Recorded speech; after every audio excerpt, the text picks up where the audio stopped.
रहली तहसील के मंडला जूना मौजा में एक किसान की गलती से लगभग 20 एकड़ की गेहूं की फसल और खेत में रखे पाइप जलकर खाक हो गए। दोपहर करीब 3 बजे मंडला जूना के खेतों में अचानक लगी आग ने हड़कंप मचा दिया। आग इतनी तेजी से फैली कि दूर से ही घना धुआं नजर आने लगा। देखते ही देखते इस आग ने लगभग 20 एकड़ गेहूं की फसल को अपनी चपेट में ले लिया, जिससे किसानों को भारी नुकसान उठाना पड़ा।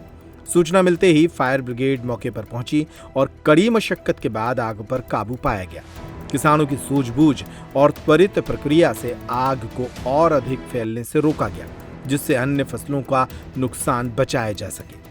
जानकारी के मुताबिक जूना के किसान राम अवतार कुर्मी ने मूंग की फसल की बुआई के लिए नरवाई में आग लगाई थी, जो तेजी से फैल गई। आज बहुत ही दुखद घटना हुई ग्राम मड़ला में। पास में ही जूना गांव लगा है। किसी अज्ञात व्यक्ति के द्वारा मूंग की लालच के लिए खेत में आग लगाई गई, जिस कारण से हम सभी किसानों का बहुत ही नुकसान हुआ है।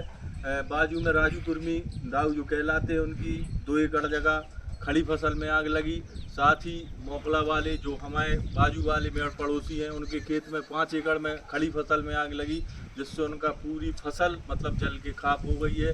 साथ ही परसोत्तम लम्बड़दार परसोत्तम कुर्मी के नाम से जाते हैं, घर में बंधी हुई भैंस में आग लगी, जल गई। वो आग लगकर जल गई। साथ ही लहसुन जो रखी थी वो भी जल के खाक हो गई। और उनके साथ साथ मेरे भी 70-80 पाइप जो खेत में डले हुए थे वो भी जल के राख हो गए। और कुछ फसल थ्रेसिंग के लिए रखी थी वो भी जलकर खाक हो गई।